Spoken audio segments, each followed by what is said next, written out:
O segundo documentário, que começa agora, traz a luta contra o Apartheid na África do Sul e o movimento por sindicatos livres na Polônia.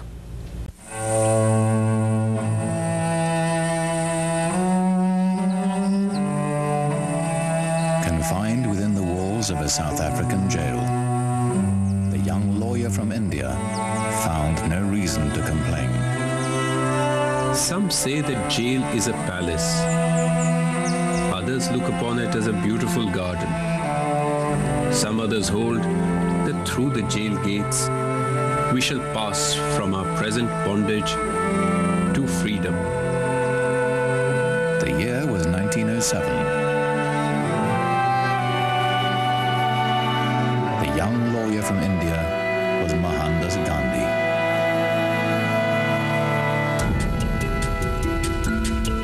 Gandhi led his fellow Indians in a non-violent struggle against racial oppression for 8 years. They marched into forbidden territory. They burned their registration papers. They expected to be arrested, and they were not disappointed. Gandhi said, "Non-violent refusal to cooperate with injustice is the way to defeat it."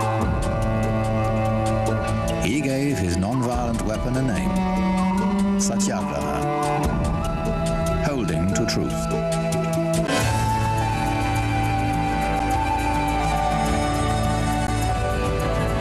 In every decade and on every continent, underdogs have taken up Gandhi's strategies to fight for their rights and freedom.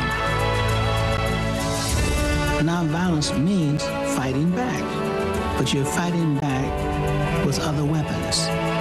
The power that Gandhi discovered changed the 20th century.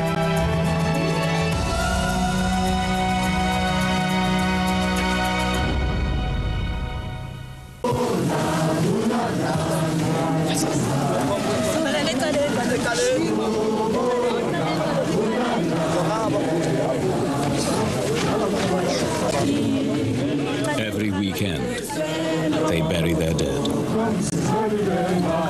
In the last year, news of black youth shot by police has become as common as the weather report.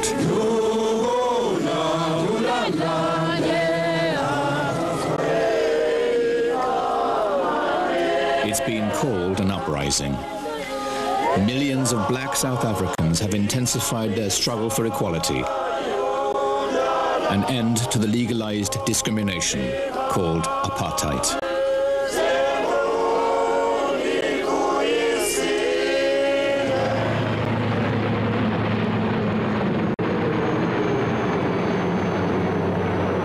Security forces have become newly aggressive in the black townships, a provocative target for angry young people.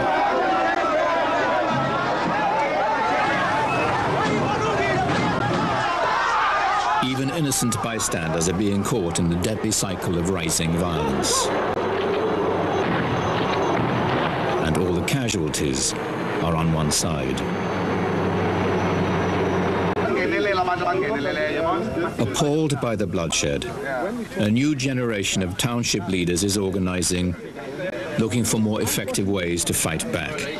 Now, this unhealthy situation in Port Elizabeth, the 27-year-old Mukaseli Jack has been a youth organizer since his teens.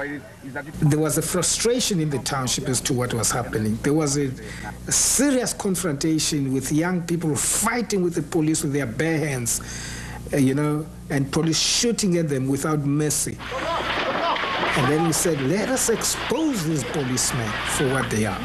Let us take this fight in the townships away and bring it right to their homes.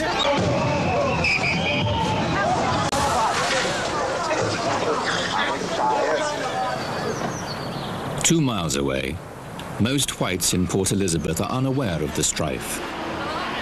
White-owned newspapers and state-controlled television do not report township disturbances. But a handful of whites have joined the anti-apartheid movement. One of them is Janet Cherry, a young social worker who has been an underground member of the outlawed African National Congress since college days.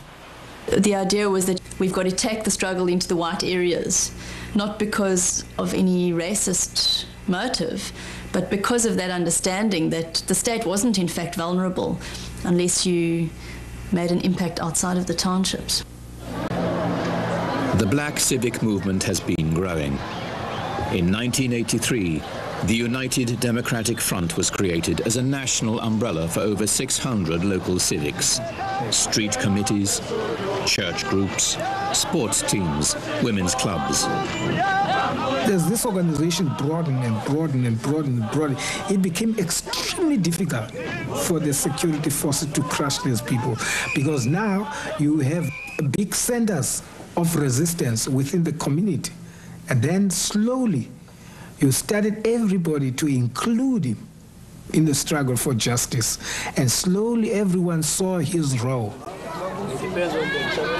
In May 1985, several middle-aged women approached leaders of the Port Elizabeth Black Civic Organization to suggest a boycott of white business. A consumer boycott has the potential to achieve Mukaseli Jack's objective, to put pressure on the white community for the first time. Boycott organizers have only a few weeks to prepare. 500,000 people must be persuaded to shop inside the township. The preparation was to bring the black business people in the townships and tell them that we want them to stock the basic necessities that will be needed for this long-drawn struggle that we're going to face.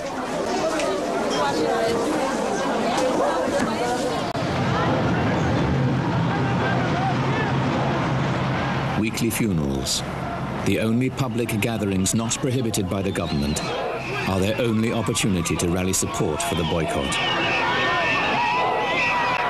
We want a government based on the will and wishes of the people.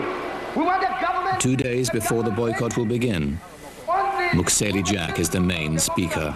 And I'm going to say, they can take us to jail. But Monday is the D-Day. Monday is the D-Day. Monday is the D-Day. Monday is the D-Day. We won't die down on Monday. We won't die down on Monday. We won't die in the court of marriage on Monday.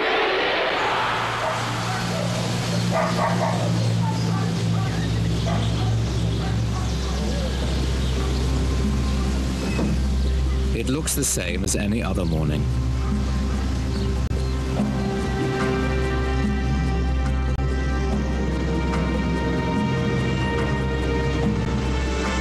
But by 10 a.m., the difference is obvious. The north end, normally jammed with black shoppers, is deserted.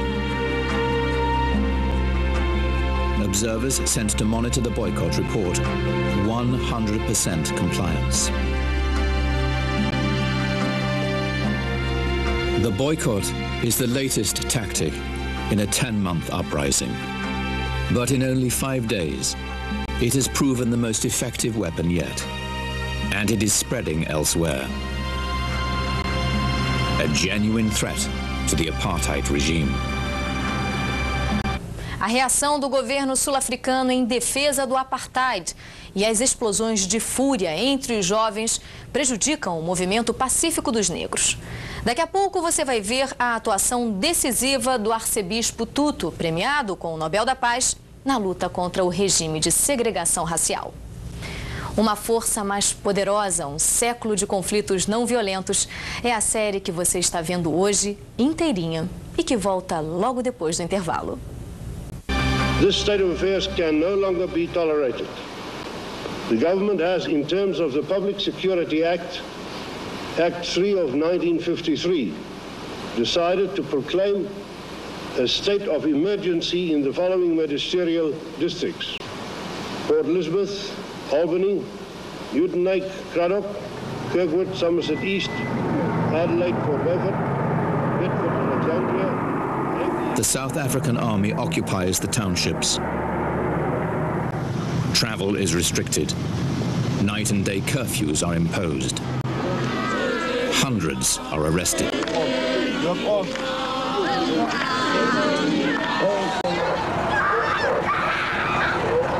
Young males are singled out for brutality, but repression does not diminish the boycott. Security forces have little success rounding up the leaders. Most are anonymous outside their own neighborhoods, dispersed among dozens of street committees and civics. If they declare a state of emergency, they were panicking because we were becoming effective. They were feeling us coming. They were feeling us coming. So to us, the state of emergency showed that extraordinary measures were to be implemented in order to keep apartheid alive. And we knew then that we got apartheid in a crisis. And we were there to give it the push, to push. Right in the first 3 weeks, shops began to close. Can you believe it? It was freedom celebration. When we heard that one shop was closing, we just celebrated. Thank you. And then the other one, please come. Thank you.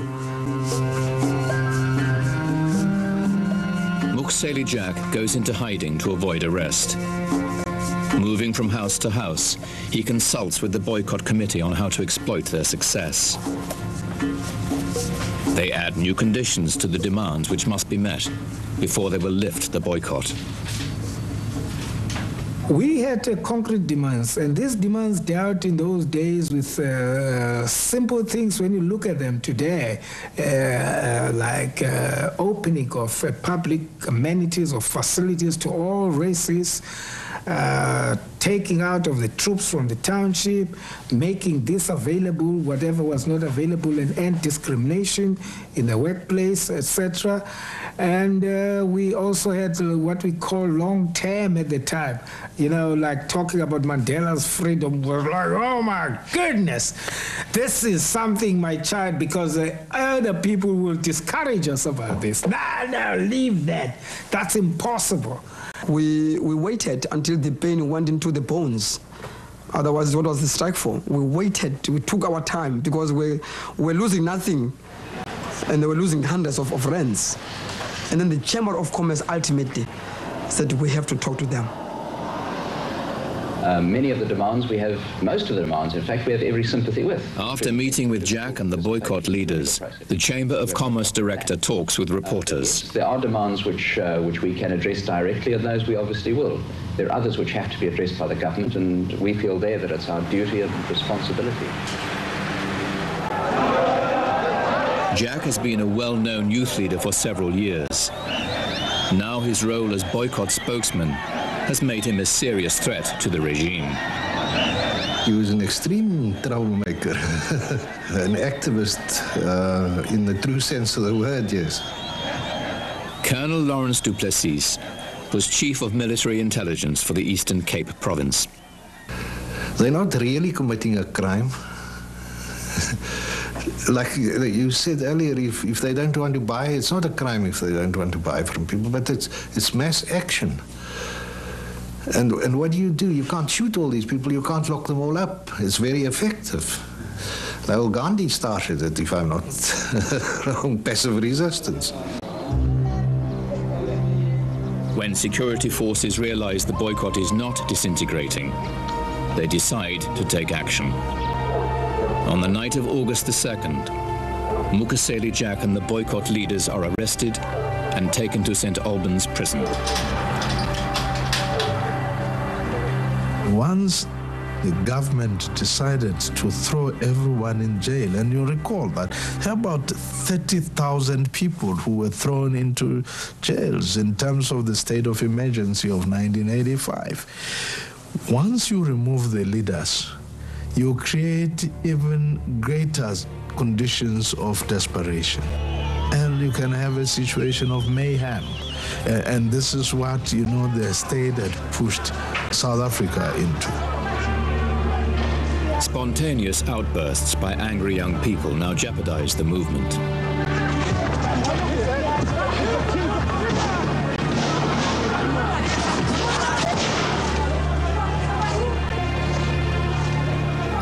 few courageous enough to warn of the danger is a South African churchman, Bishop Desmond Tutu.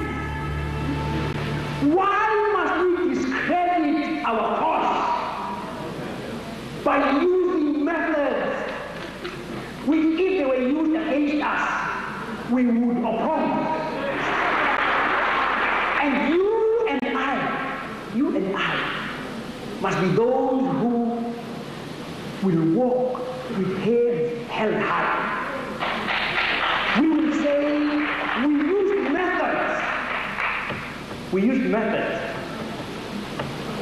which can stand the scrutiny, the harsh scrutiny of history. By keeping Mukhseli Jack and his comrades behind bars, the regime is preventing negotiations that could end the crippling boycott. By September, Port Elizabeth retailers are desperate. Jack suddenly has powerful white allies. I mean, a respected businessman going now looking for these people that have been described as hooligans and as thugs. Now the businessman says these leaders got legitimate grievances. If they have committed a crime, take them in front of a court of law and try them and find them guilty or innocent. Don't just lock them up. The boycott enters its fourth month. Thousands of blacks are still coming to their jobs in white-owned shops, but they buy nothing. White businessmen have been negotiating a deal. The boycott will be suspended if the businessmen can arrange for the black leaders to be released. We were not intending to antagonize these white people, but our idea was just to drive our point home. And you see, when we stop it, of course, also, it served two purposes. The pressure on our constituency to go and shop for Christmas was going to lead to some cracks within our own ranks. So we hit two birds with one stone, saved those people, and also kept our unity intact for the next fight. The Christmas shopping season is back to normal as businessmen begin serious negotiations with the boycott committee. Mukhseli Jack and his colleagues have set a deadline. If their demands are not met by March 31st, the boycott will be reimposed. Their short-term successes have given Port Elizabeth's blacks a sense of confidence. Their leaders have been released from prison, and troops have been withdrawn. But as the deadline approaches with no progress on their major political demands, they prepare a new boycott. Unexpectedly, on March 11th, the government bans two civic leaders. One of them is Mukhseli Jack. The banning order is a form of house arrest, which halts negotiations. At that point, there was a build-up of international pressure, build-up, exposing that this was no more apartheid, small apartheid. It was complete fascism, because almost every paper was banned, every individual was banned. And if you remember that time, major corporations were running away. You know, it was embarrassing. Economic sanctions against South Africa are being debated in the US and Europe. Most governments are resisting, saying that state-imposed sanctions would hurt ordinary people more than the government. But now, as black South Africans call on Western governments to impose punitive sanctions, an exodus begins, led by AT&T, IBM, GE, Ford, General Motors, and Coca-Cola. March 22nd, a Supreme Court justice lifts the ban on Mukhseli Jack, saying the government has given insufficient reasons. The victory energizes the movement, just 9 days before the new boycott is scheduled. Jack tears up his banning orders, using the celebration to cement the solidarity they will need in the weeks ahead. We're going to bring water down in his knees. Our buying power is going to be the thing that is going to decide the future, that is going to decide our destiny in this country. It is clear, the 1st of April, we know we will not buy him in a bubble gum town.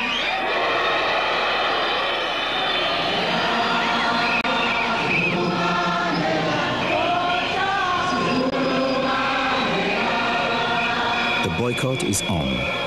It will continue for 9 weeks, and then a shock.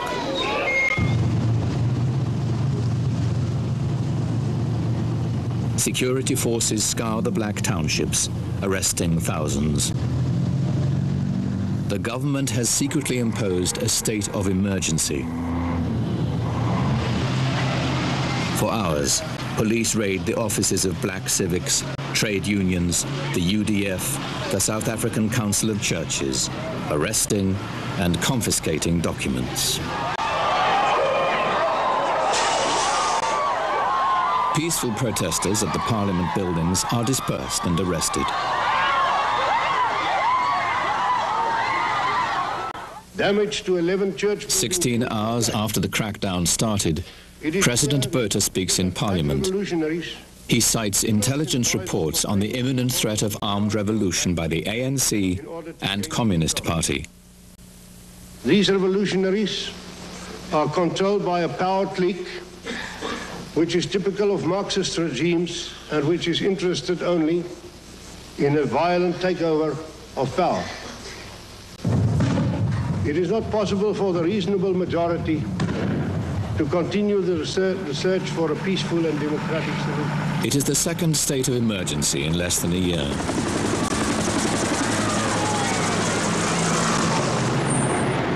The emergency will be renewed every year for 3 years.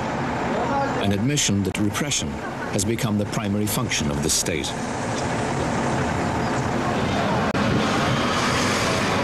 Anti-apartheid forces are driven underground, but not destroyed. They have not brought the government down, but non-violent mass action has shattered its legitimacy. The system of apartheid is no longer viable.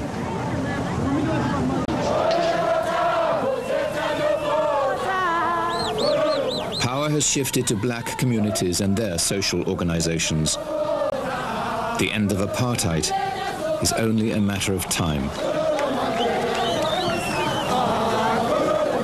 You know, there wasn't a principled stand against the use of violence, and in fact it was widely acknowledged that the ANC was conducting the armed struggle.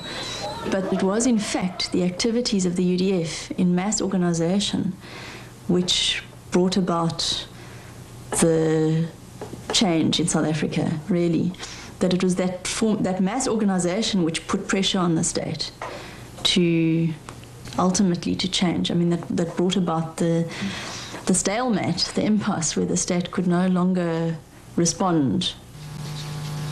The eyes of the world are presently focused on all South Africans. F.W. de Klerk becomes president in late 1989 after P.W. Botha is forced to resign. De Klerk acts quickly, unbanning political organizations and ordering the release of Nelson Mandela, who has been imprisoned for 27 years. By refusing to renounce armed struggle, Mandela has prolonged his imprisonment by years. During that time, the passivity that had once allowed apartheid to exist has been swept away by the spirit of a confident civil society. The armed struggle came to nothing as far as I'm concerned. The people brought it about. And pressure from overseas.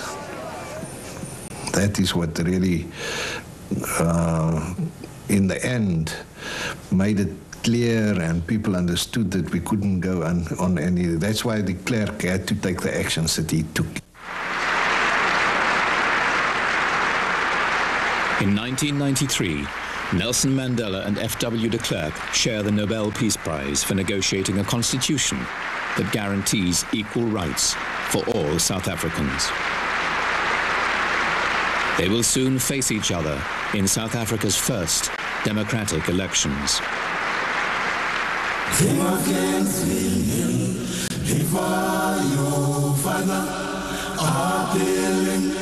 Asking for peace in the rest of the country.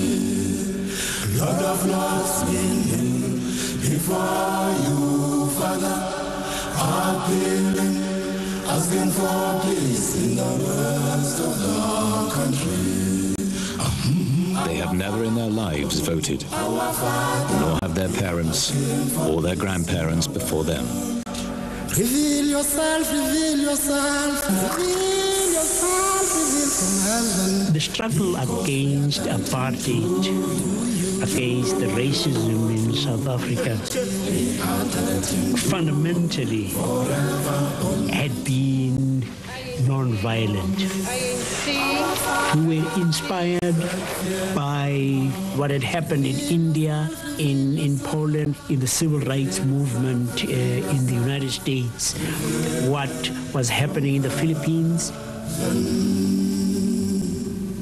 I suppose that human beings looking at it would say that arms are the most dangerous things that a dictator, a tyrant needs to fear.